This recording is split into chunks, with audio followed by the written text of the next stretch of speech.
This is a review for Riverdale, Chapter 20, Tales from the Darkside. So I really did enjoy tonight's episode. It was a little different from other Riverdale episodes.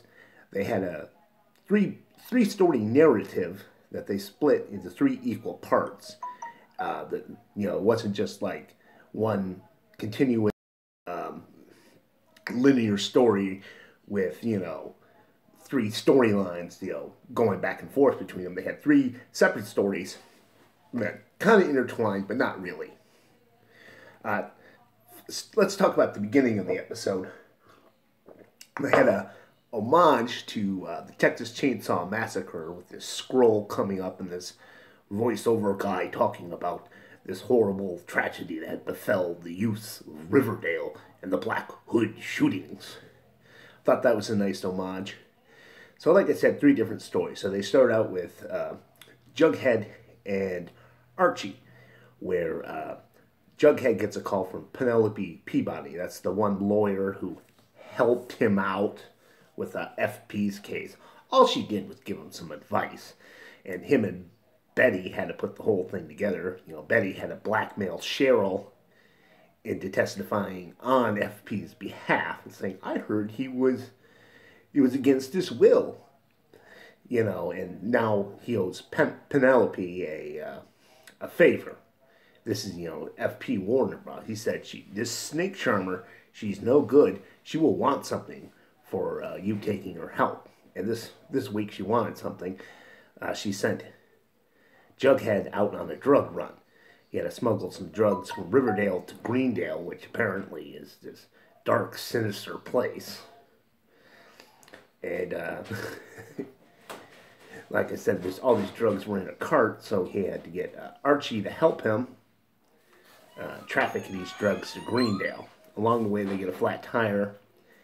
Motorist stops by to help him out, and it's played like a horror film where it's this creepy guy in this with his truck, and he has something underneath the tarp, and it's like, don't look at that. And it's played by Tony Todd, the Candyman himself, from the 1990s horror films, which they referenced last season. Fred, Archie's dad had taken Veronica's mom, Hermione, to go see the Candyman back when they were dating. And Tony Todd, the guy who plays the creepy truck driver, was the Candyman. I thought that was a nice touch. And just having Tony Todd in something is pretty cool. So, also, Tony Todd, if you've ever seen the Final Destination films, he's always that creepy mortician who tells people, about death's design. And he played Kern, Worf's brother, on Star Trek Next Generation and Deep Space Nine. Anyway, like I said, Tony Todd, he's hanging out with Jughead and, driving to Greendale because he'd only take one of them. And, he's listening to all this gospel music and a gospel preacher on the radio, and the guy's talking about how Riverdale was paying for its sins, and this guy's all about that. And then later, when they stop at a diner, creepy truck driver guy starts telling Jughead the story of how years back there was another serial killer in Riverdale called the Riverdale Reaper, who broke into someone's house. This is family, shot the whole place up, killed everyone, never caught the guy. So now Jughead's like, I wonder if it's connected to the Black Hood. Well, preacher guy, creepy truck driver, whatever you want to call him, decides that he doesn't want to pay for the meal that they ate at the diner, and he's like, yeah, this kid can get it. And Jughead's like, I gave you money for the ride. I got nothing on me. And the truck driver's being a real asshole. He's like, you know what? I'm taking off with that crate of yours in the back of my truck. I don't think you're going to call the police because what do you think? I have a pretty good idea what's in that crate. Well, Archie shows up, pays the bill at the diner. They take the crate from, creepy farmer guy's truck and then deliver it to two other weirdos who wear berets. And I'm like, who are these people?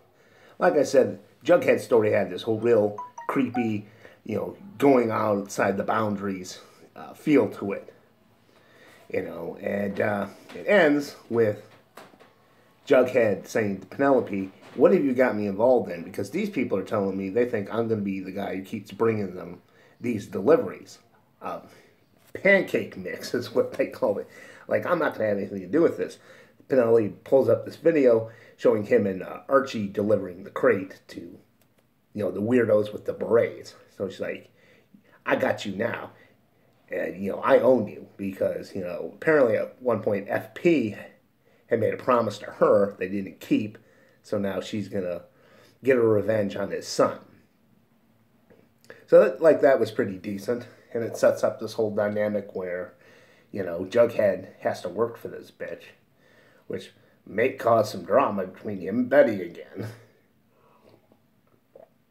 And just the general thing is, how is, Jughead going to get out of the Southside Serpents? Next story was about Josie, from Josie and the Pussycats, which I thought was pretty cool that they give this character a storyline of her own for once. She's been underused since her introduction. Basically, she just sings music. And that's her and the other Pussycats. That's their whole storyline, except Valerie was dating Archie at one point. They had an episode where you realize that Josie's father was kind of absentee, bit of an asshole. But aside from that, we haven't really seen too much with Josie. In this one, we find out that, she's thinking about doing a solo career because Cheryl's like, hey, I can set you up with some people. I'm rich, I got some connections. Josie's, practicing her music on her own. This causes a rift between her, Valerie, and Melody. It's nice to see them get some lines in where, the Pussycats break up because, Josie's going behind her back. Meanwhile, she has a secret admirer who's leaving, love letters in her locker. And then, out of the blue, Chuck Clayton, or Chuck, he's the football player who, told everyone he slept with Veronica when they didn't, and then they set him up, and that's the one that Betty tried to kill. He's back, and, he's saying, hey, I've changed my life, I'm going to church now, give me a shot, Josie. So, he takes her out to eat at Pop's because he's giving her a ride home, and then she gets into, a pissing contest with the mother about this. The mother shows up, she's like, Josie, I've been calling you. What the hell? We got a killer going around and you're hanging out with this creep. And then we find out a little more about the mother, that she's been getting death threats and someone even threatened to kill Josie, which gives Josie nightmares. And then, if that wasn't bad enough, when she goes back to school, she gets another letter from her secret admirer. And with it came a little... what it was a picture of her and with the, writing... If I can't have you, no one else can. And there was a box that came with it. What's inside the box but a pig's heart? And right before they did that, they had this scene in the hallway where Cheryl is talking to Josie, and you see the janitor who lets Josie stay after school to work on her music. He kind of overhears this, and I'm thinking, oh, it's the janitor who's the secret admirer, and he's the one that left her the pig's heart. And later, when Cheryl and Josie confront Chuck about it, guess who shows up but the janitor? And, the janitor kind of kicks Chuck out of the room. But I was thinking right there and then, it's the janitor, he's the secret admirer, maybe he's the Black Hood, but he's definitely crazy. But at the end of this, we find out Cheryl was basically the one who gave her, at the very least, the letter with the picture and the pig's heart. So I guess Cheryl wants Josie to be her BFF, and she'll do anything to see that happen. At least that's my interpretation. I'm still wondering about that janitor, because they really made you focus on him. So I'm wondering, was that a misdirection? Or are they saying, hey, this guy's crazy? And he was the one leaving her the love letters, and then Cheryl's the one who left her the threatening letter with the pig's heart. I don't know, but like I said, I did enjoy that story because you take a character who's been underused, and you're giving her something. Speaking of which, When's Reggie getting a story? I thought at first Reggie might be her secret admirer. You know, Jogi, hashtag Jogi, that's the ship I want to see fly or sail. But no, Reggie was nowhere to be seen or heard. Give Reggie a story. Why is that? We're like, what, halfway through season 2 now? We're a good chunk through season 2. Why hasn't Reggie gotten a storyline? You know, you brought him into some of the stories, and then you killed those stories. Give Reggie a fucking story. All right? Have him find that gold mine. Or be a ghost hunter. Or, you know, try to stop a presidential assassination of a fictional president. Because, you know... Yeah, of a fictional president, because you don't need the shitstorm, but, you know, trying to say someone was out to kill the actual president. You know, let's just make it the governor of whatever state Riverdale is. I was going to say, who gives a shit if they try to take out this president, but I suppose that'd get me in trouble. Anyway, like I said, just give Reggie a story. Anyway, we find we have one more story in this episode, and that's Betty. She suspects that the sheriff is the killer because, you know, the science teacher got capped in his jail. And, you know, her and Veronica talking about it because Kevin mentioned that, you know, there is something wrong with his dad. You know, he's up late at night, he's rummaging around, what's going on? Betty thinks he's the Black Hood. Veronica thinks he's having an affair. Betty goes to investigate the sheriff's house.